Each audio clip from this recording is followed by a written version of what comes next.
नमस्कार मित्रांनो, मी स्वाती तोरसेकर एशा पृथ्वीमध्ये तुमचं स्वागत करते. आतापर्यंत युक्रेनवरती मी 2 व्हिडिओ केले सलग. अर्थात हा तिसरा करते आहे आणि हा अतिशय महत्वाचा पार्ट आहे. आधीचे तुम्ही 2 बघितले नसतील तर जाऊन जरूर बघावेत अशी तुम्हाला विनंती करते. हे युक्रेनचं युद्ध आहे ना, ते ना रशियाने छेडलंय, ना प्रत्यक्ष युक्रेनने सुद्धा. कोणाचे इंटरेस्ट होते त्याच्यामध्ये. पुतीन हा कोणीतरी हुकुमशहा आहे आणि तो कम्युनिस्ट आहे किंवा तो अ, जगामधल्या लोकशाहीचा विरोधक आहे. तो आपल्या विरोधकांना चिरडून टाकतो. तिथे हुकुमशाही आहे आणि पाश्चिमात्य देश हे कसे लोकशाहीचे अ, पाठीराखे आहेत. असं एक चित्र तुमच्या माझ्या डोळ्यासमोर उभं केलेलं आहे. हिटलरशाही, अमुक-तमुक कित्येक शब्द म्हणजे पुतीनला तर मला वाटतं मानवाधिकारांच्या हत्येसाठी म्हणून हेगमध्ये खटला चालवला गेला आणि मुलं पळवून नेली ह्याच्यासाठी त्यांच्यावरती ठपका सुद्धा ठेवला गेलेला आहे. आज जर का ते कुठल्या पाश्चात्य देशात जायचं म्हटलं, तर त्यांना अटक करावी लागेल. इथपर्यंत मजल गाठलेली आहे या लोकांनी. पण ह्यांचा आणि या सगळ्या प्रश्नांचा काही संबंध नाही, जसा तो कधीही नसतो. इथे सुद्धा काँग्रेस जेव्हा प्रश्न बेकारी झालेली आहे आणि काय तर दलितांवर अत्याचार झालेला आहे, स्त्रियांवर अत्याचार झालेला आहे, कामगार सगळे दुःखामध्ये बुडून गेलेले आहेत, असं जेव्हा आपल्याला सांगितलं जातं, तेव्हा काँग्रेसला जितकी टिपूसभर माया या सगळ्या समाज घटकांबद्दल असते, तीच परिस्थिती पाश्चात्य देशात तिथे आहे. मग हे सगळं चाललंय कोणासाठी? युद्ध कोणासाठी चाललंय? तर ते बँकर्ससाठी चाललंय. मी म्हणाल, बँकर्स त्यांचा काय संबंध आहे या युद्धाशी? सगळ्या युद्धाचा संबंध बँकर्सशीच असतो. बँकर्स ज्यावेळेला पैसे गमावतात, त्यावेळी त्यांना परत पैसे उभे करावे लागतात. बँकर्सच्या मागे काही श्रीमंत उद्योगपती असतात. ते सगळं लोणी काढून घेतात.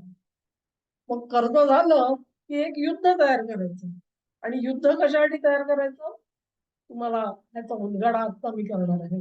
म्हणजे या श्रीमंतांना अधिकाधिक जगाला लुटण्यासाठी म्हणून बँका निर्माण झाल्या आणि त्यांच्या आडून युद्धामध्ये जगाला लुटायचं आणि आपलं लोणी खायचं, उरपायचं हा उद्योग चाललेला आहे. युक्रेनमध्ये नेमकं काय झालं? तुम्ही जर का युक्रेनची कथा ऐकाल ना, तर तुम्हाला तशीच्या तशी पाकिस्तानची कथा डोळ्यासमोर उभी राहील. त्यामुळे ही कथा सावध चित्ताने ऐका असं मी तुम्हाला विनंती करतो. 2014 मध्ये युक्रेनमध्ये जे सत्ताधीश होते त्यांना खाली खेचण्यात आलं आणि त्यांच्या जागी पाश्चात्यांना हवं ते बाहुलं तिथे बसवलं गेलं. हे जे बाहुलं होतं त्याला तो नवा जो हुंटा ज्याला म्हणतात, चौकडी होती सत्ता चालवणारी. अ, त्यांच्या हातामध्ये अचानक सत्ता आली आणि त्यांना बसवलं होतं कोणी तिथे? तर पाश्चात्यांनी बसवलेलं होतं. आता पाश्चात्यांनी बसवलं म्हटल्यानंतर पाश्चात्य जे सांगतील त्यावर हुकूम त्यांना तिथे काम करायचं होतं आणि हे सगळं काम जे आहे ते रशियाचा अटकाव करण्यासाठी होतं. पण त्याच्या अगोदर काही गोष्टी करण्याची गरज होती आणि ती काय गरज आहे हे आता आपण बघणार आहोत. त्या हा मिलिटरी हुंटा जो होता, हा मिलिटरी नाही म्हणणार मी, राजकीय पर्सनॅलिटीज पण होत्या त्याच्यामध्ये. तर त्यांना एक टास्क दिला गेला. त्यांना हा टास्क दिला गेला, की कसंही करून तुम्ही डोनबास हा जो रिजन आहे तो ताब्यात घ्या. डोनबासचं वैशिष्ट्य काय आहे? तर डोनबासमध्ये प्रामुख्याने रशियन भाषा बोलणारी प्रजा राहते. पण डोनबासचं दुसरं वैशिष्ट्य असं, की युक्रेनची 80% जीडीपी डोनबास भागामध्ये होती. ह्याचाच अर्थ होता, की तिथे ॲसेट्स होते. आणि हे ॲसेट्स आपल्या हातात घेण्यासाठी बँकर्स उत्सुक होते. त्यांनी काय केलं? ज्यावेळेला हा नवा उलटा सत्तेवरती आला, नव्या देशाकडे पैसा नव्हता आणि नव्याने सत्तेत आलेल्या सरकारला पैसा पाहिजे. त्या अर्थातच IMF कडे गेले. अर्थात आधीचं सरकार सुद्धा IMF कडे गेलेलं होतं. पण IMFनी इतक्या जाचक लावलेल्या होत्या, की त्याच्या विरोधामध्ये पुतीन म्हणाले, "त्यांच्याकडे जाऊ नका, मी देतो तुम्हाला." मी $15 बिलियन देतो आणि अतिशय शिथिल अशा अटी ठेवल्या पुतीननी आणि देश चालवा तुमचा, पाश्चात्यांची याचना करू नका. आणि त्या अनुषंगाने युक्रेनचं सरकार चालवण्याचा प्रयत्न होता, ज्याच्यामध्ये सत्ता पालट घडवला गेला, जो बांगलादेशात घडला, आठवतंय? आणि कोण आला तिथे? एक अर्थशास्त्री ज्याला नोबेल प्राइज मिळालंय, जो या बँकिंग म्हणजे सगळे कबाल आहे त्याचा प्रतिनिधी तिथे बसवला गेला. युक्रेनची कथा तशीच होती. ते सरकार सत्तेत आल्यानंतर त्यांनाही IMF कडे जावं लागलं. त्यावेळेला अचानक IMFनी असं सांगितलं की ठीक आहे, आम्ही तुम्हाला सॉफ्ट टर्म्स वरती कर्ज द्यायला तयार आहोत, पण तुम्हाला एक काम करावं लागेल. तुम्ही तिकडे जा आणि त्या डोनबास रिजनचा ताबा घ्या. तिथे सगळे जे ऍसेट्स आहेत, हे ऍसेट्स आपल्या हातामध्ये आले पाहिजे. गंमत अशी ही इतकी विचित्र अट होती की ही अट राबवायची तर तिथे प्रचंड भडका उडाला असता. सुरुवातीलाच काय झालेलं होतं की हा जो कू झाला सत्ता पालटासाठी, जे नाटक झालं, त्याच्यातून हा जो सत्ताधीश आणला गेला अझारेव, तो डोनबास मधल्या लोकांना पसंत नव्हता. कारण त्याच्या अगोदरचे जे अध्यक्ष होते त्यांना 90% मतं मिळाली होती. डोनबास रिजन मधली 90% मतं त्या अध्यक्षाच्या मागे उभी होती. पौर्वात्य भाग जसा होता युक्रेनचा, तसा साऊथचा भाग म्हणजे ओडिसा आणि इतर जे प्रांत येतात त्यांचे, तो भाग, ह्या दोघांचाही पाठिंबा त्या आधीच्या राज्यकर्त्याला होता, जो रशियाशी अनुकूल होता. कारण रशिया तुम्हाला मित्रत्वाने वागवत होता. जसे पाश्चात्य तुम्हाला नागवण्यासाठी उभे राहिले होते, तसे पुतीन उभे राहिले होते. अशा परिस्थितीमध्ये नवा राज्यकर्ता आल्यानंतर त्याच्याशी असहकार सुरू होता थोड्याफार प्रमाणामध्ये. त्यामुळे तो असहकार मोडून काढण्यासाठी म्हणून ऍक्शन घ्यायला सुरुवात झाली. ती ऍक्शन घ्यायला सुरुवात झाल्यानंतर तिथे भडका आणखी उडाला आणि नागरी युद्धासारखी परिस्थिती निर्माण झाली. नागरी युद्धासारखी परिस्थिती निर्माण झाल्यानंतर नव्या सरकारने काय केलं असेल तर तिथे अँटी टेररिस्ट ऑपरेशन सुरू केली, ATO. आता तिथे कोण टेररिस्ट होते? तिथे टेररिस्ट कोणी नव्हते, पण ह्यांच्या मेंदूतून निघालेली ही सुपीक कल्पना होती. आणि ह्यांचा मेंदू म्हणजे कोण होतं मित्रांनो?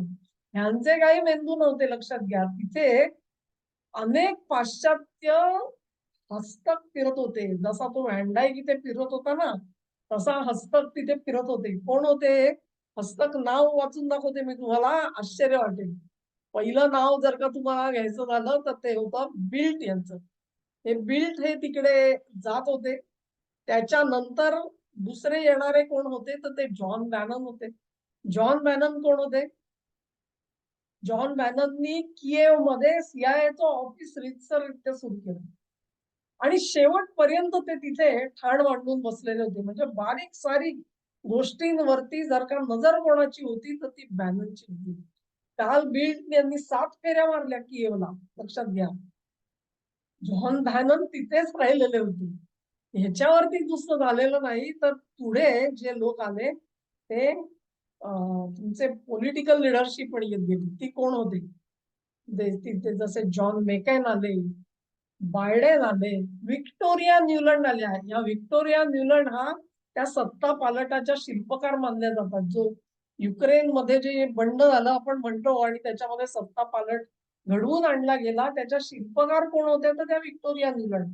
ह्या न्यूलंड बाईसाहेब पाकिस्तानात जातात आणि आझाद काश्मीर बद्दल काहीतरी बोलतात, पाकव्याप्त काश्मीराबद्दल. त्या बांगलादेशामध्ये सुद्धा लुडबुड करत होत्या म्हणून मध्यंतरी बातम्या येत होत्या. ह्या व्हिक्टोरिया न्यूलंड ह्या युक्रेनमध्ये ठाण मांडून बसलेल्या होत्या. हे चित्र होतं त्यावेळेला. आणि मग अँटी टेररिस्ट ऑपरेशनच्या नावाने तिथे एक प्रकारे लष्करी कारवाया केल्या गेल्या आणि त्या जनतेला चिरडून टाकण्याचा प्रयत्न झाला. रशियन भाषेवरती बॅन आला. त्यांना त्यांचा रशियन ऑर्थोडॉक्स जो धर्म आहे तो धर्म पाळायची सुद्धा अनुज्ञा राहिली नाही. त्यांच्यावरती युक्रेनी भाषा शिकण्याची सक्ती घातली गेली.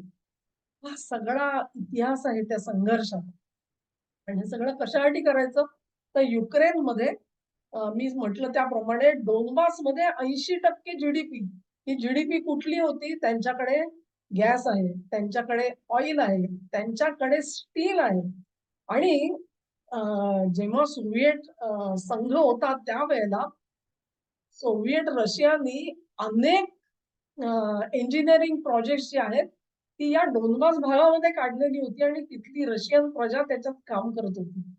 त्याच्यामध्ये डिफेन्स प्रोडक्शनचे पण अनेक कंपन्या होत्या. या सगळ्या कंपन्या पाश्चात्यांना हव्या होत्या डिफेन्स प्रोडक्शनच्या. ऑइल हवं होतं, गॅस हवा होता, स्टील हवं होतं. त्या सगळ्यांना दिवाळखोरीत ढकलायचं, मग त्या स्वस्तात विकत घ्यायच्या, त्याचे ॲसेट तयार करायचे आणि मग ते ॲसेट एकदा तुम्ही त्यांना लोन द्यायचं. लोन देऊन त्यांना अ, आपल्या कह्यात आणायचं. लोन दिलं की हा ॲसेट बनतो बँकेचा. आलं लक्षात? मग तो ॲसेट बनला ना, की त्यांची आधीची जी काही कर्ज असतात ती रोल ओव्हर केली जातात. अशा तऱ्हेने बँकांचं ऑपरेशन चालतं. तेव्हा युक्रेनचं युद्ध हे काही कुठल्याही तत्वासाठी झालेलं नाहीये. बँकर्सना बक्कळ फायदा पाहिजे होता, श्रीखंड ओरपायचं होतं, म्हणून युक्रेनला युद्धाच्या खाईत ढकललं गेलं. आणि हे सगळं थांबवणारे कोण होते? तर ते पुतीन होते. म्हणून पुतीन आज लक्ष बनलेले आहे. म्हणून मोदी आज लक्ष बनलेले आहे. आठवलं तुम्हाला पाकिस्तान? पाकिस्तानची अवस्था हीच आहे. त्यांना वारंवार IMF कडे जायला लागतं. IMF जेमतेम 1 बिलियन, $1.5 बिलियन देतं आणि हिशोब मागतं त्याचा. कुठे गेले पैसे? दाखवा आम्हाला काढून. आणि पाकिस्तान तडफडतोय, तडफडतोय.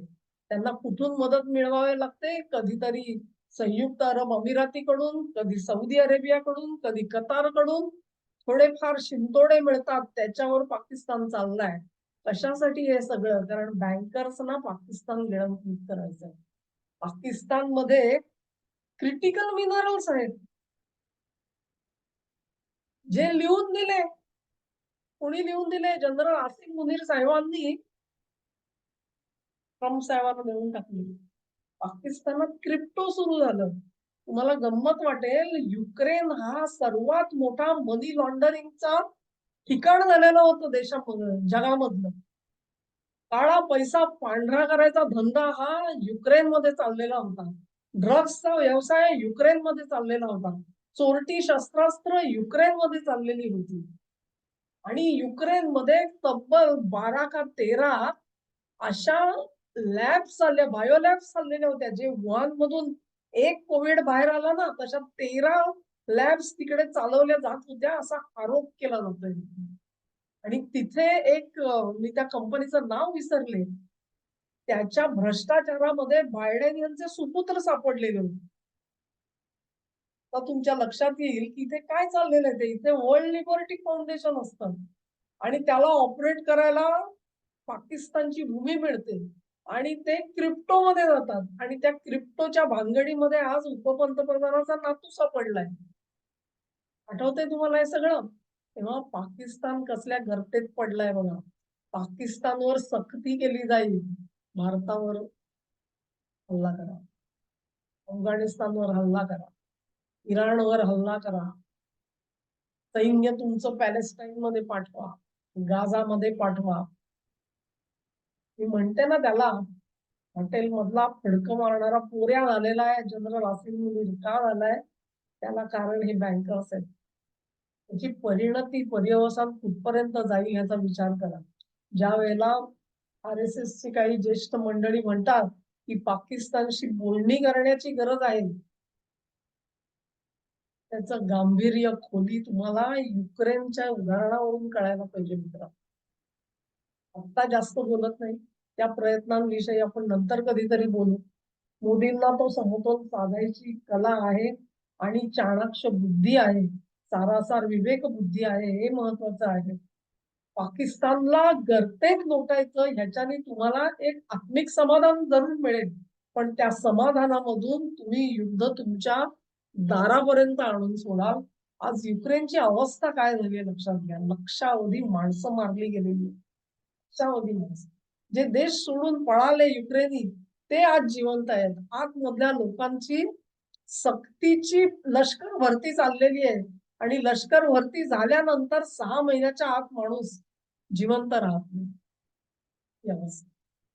असं काहीतरी थोडं आपल्याला युक्रेनच्या युद्धातून शिकता आलं तर थोडं शिकूया.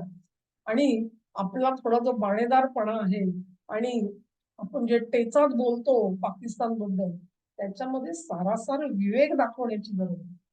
तो जो काही पाकिस्तानचा प्रश्न आहे आणि त्यांनी हिंदूंना छळलंय त्याच्यावर तोडगा वेगळा असू शकतो. ह्या लांडग्यांच्या हातामध्ये पाकिस्तान दिला तर ते लांडगे तुमच्या दारापर्यंत येतील ही गोष्ट विसरू नका. हा व्हिडिओ तुम्हाला आवडला असेल अशी आशा करते. तुम्हाला आवडला असेल तर ही लिंक शेअर करा, व्हिडिओला लाईक करा, चॅनेलला सबस्क्राईब करा आणि सहकार्य असंच चालू ठेवा. नमस्कार.